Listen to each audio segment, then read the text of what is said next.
Hello दोस्तों, स्वागत है आप सभी का।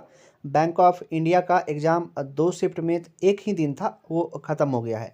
अब बात करते हैं उसका कट ऑफ का। क्रेडिट ऑफिसर पोस्ट के लिए प्रीवियस ईयर की तुलना में पूरा बात करेंगे। देखिए, प्रीवियस ईयर कहने का मतलब है कि इस लेवल का एग्ज़ाम जो भी प्रीवियस ईयर में हुआ है उसका कट ऑफ किया गया था, तो उसी के रेशियो में इसका भी कट ऑफ जाएगा।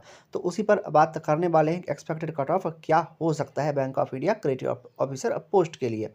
अब चलिए वीडियो को स्टार्ट करते हैं और आपको कट ऑफ बताते हैं। अगर आपके भी माइंड में नेगेटिव थॉट आता है, पढ़ने के दौरान कुछ कुछ विचार आता है, नेगेटिव विचार आता है, तो आपके लिए एक एडवाइस है, आप रामायण चौपाई को सुनिए। आप अगर कोई भी सॉन्ग सुनते हैं यूट्यूब से या कुछ भी ऑनलाइन से, तो उससे अच्छा सबसे सुबह सुबह उठिए। जिस समय सुबह सुबह उठिए, कम से कम इसको 1 घंटा या आधा घंटा रामायण चौपाई को सुनिए। इससे क्या होगा कि आपके माइंड को शांति मिलेगा और जो भी नेगेटिव थॉट आपके माइंड में आता है ना, वो बंद हो जाएगा। ये करके देखिए, या जो लोग कर रहे होंगे वो मेरे बात से एग्री होंगे कि रामायण चौपाई सुनने से उनको कितना लाभ होता है और माइंड एकदम कंट्रोल रहता है। अगर जो नहीं कर रहे हैं वो करिए, और जो कर रहे हैं प्लीज़ चैनल को सब्सक्राइब करके बताइएगा कि हम रामायण चौपाई सुनते हैं और ये हम यही करते हैं, हम अपने माइंड को कंट्रोल करने के लिए। क्योंकि देखिए, दुनिया में बहुत सारा नेगेटिविटी है और आप जहाँ पर भी जाइएगा तो कोई अच्छा सलाह देगा नहीं।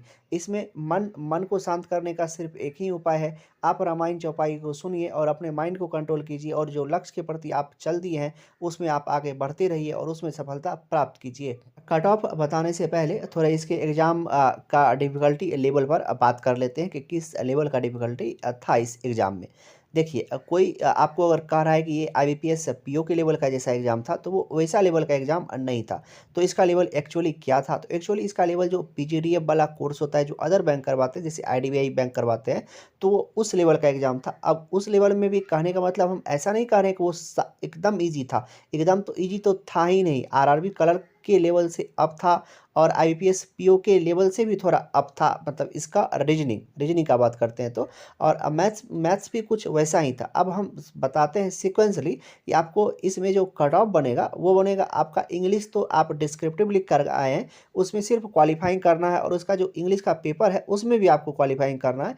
इसमें सिर्फ जो मेरिट बनेगा वो आपका रीजनिंग और आपके क्वांट और आपका जीएस के बेसिस पर बनेगा। और पहले थोड़ा सा बात कर लेते हैं रीजनिंग, क्वांट और जीएस का लेवल कैसा था। जीएस पर लास्ट में आते हैं। सबसे पहले तेजी बताते हैं कि आपको रीजनिंग में क्या सब चीज़ देखने के लिए मिला था।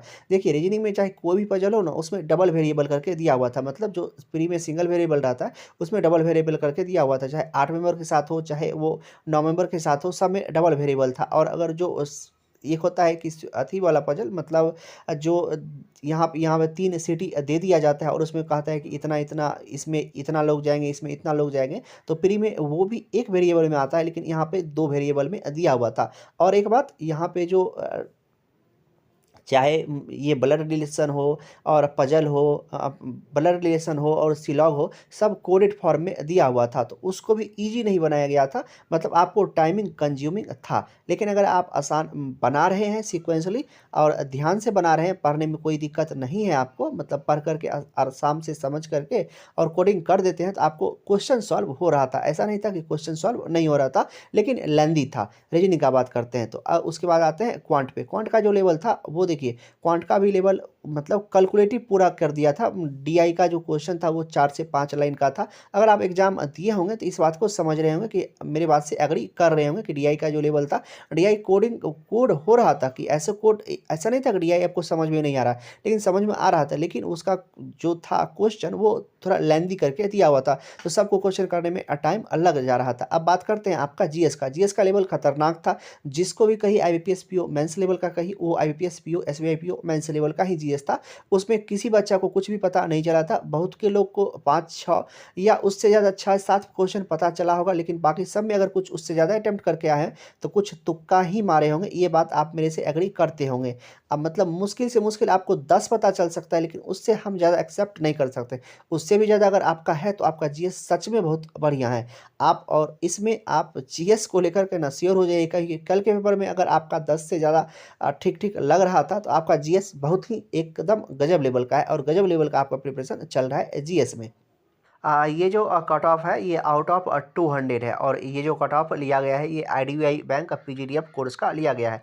क्योंकि इसी बैंक का हम कंसिडर किए, वो भी प्रीवियस ईयर का ही सिर्फ लिए हुए हैं। क्योंकि उससे प्रीवियस ईयर का जो इसका एग्ज़ाम हुआ था वो एग्ज़ाम का लेवल ईजी था, लेकिन इसका जो सिर्फ प्रीवियस ईयर का एग्ज़ाम था, उसका लेवल जो था वो सेम टू सेम ना इसका लेवल का था, बैंक ऑफ इंडिया के लेवल का, एकदम दोनों का लेवल ना सेम था, ना ज़्यादा हार्ड और ना ज़्यादा इजी, एकदम मॉडरेट टाइप का, मतलब क्वेश्चन करने में जिसमें आपको टाइम लगे वो वैसा वैसा क्वेश्चन दिया हुआ था, जो कल के पेपर में आपको देखने के लिए मिला था। मतलब आप आसानी से तो कर नहीं सकते हैं। तो इसका जो कट ऑफ गया था ये EWS का 74.25 और OBC का भी 74.75 और अनरिजर्व का भी 74.75। तो अब बात करते हैं कि इसका कट ऑफ क्या जा सकता है। और एक बात, ये IDBI बैंक का जो कट ऑफ था इसमें इंग्लिश को भी इंक्लूड किया गया था। इसमें इंग्लिश भी शायद 40 नंबर का पूछा जाता है, जैसा कि हम अगर सही बोल रहे हैं तो 40 नंबर का पूछा जाता है, तो इसमें इंग्लिश को भी इंक्लूड किया गया था, तब इतना कट ऑफ बन रहा था।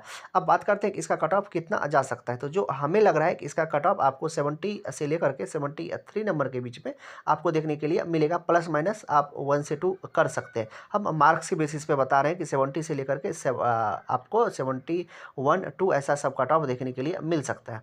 अगर आपका इससे ज़्यादा आपको लग रहा है कि नहीं ये तो हम बहुत कम बता रहे हैं, तो देखिए सिर्फ 1-2 स्टूडेंट को लेकर के कट ऑफ नहीं निकाला जाता है। ये अभी कट ऑफ, ये आपका फाइनल कट ऑफ नहीं है, ये आपका फाइनल कट ऑफ नहीं है। फिर आपका इंटरव्यू होगा, तो इंटरव्यू में तो लगभग कम से कम 4 से 5 गुना को तो बुलाया ही जाएगा, 4 से 5 गुना को तो बुलाया ही जाएगा इसके एग्ज़ाम के लिए, क्योंकि ये डायरेक्ट आपका मेंस ही हुआ है, तो इसमें ज़्यादा कैंडिडेट को इंटरव्यू के लिए सेलेक्ट किया जाएगा और उसके बाद फिर इंटरव्यू से आपका फाइनल सिलेक्शन होगा। तो इसीलिए बोल रहे हैं कि इसका उतना कट ऑफ नहीं जाएगा।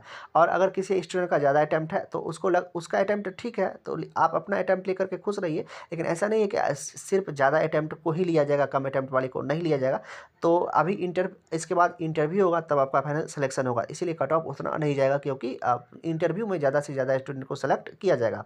अब सभी चीज़ हम बता दिए, और इसमें इंग्लिश और डिस्क्रिप्टिव वाला जो पोर्शन है ना, आप लोग टेंशन ले रहे हैं, तो डिस्क्रिप्टिव में मेरा किसी का वर्ड में कम रह गया होगा, तो सबका क्वालिफाइंग हो जाएगा, आपको सिर्फ उसमें 10 नंबर लाना है। 10 बोल रहे हैं क्योंकि सभी एग्जाम में जो 25 वाला सीन रहता है उसका 10 कट ऑफ जाता है, तो इसका भी 10 रहेगा। और OBC के लिए 9 नंबर कट ऑफ रहेगा।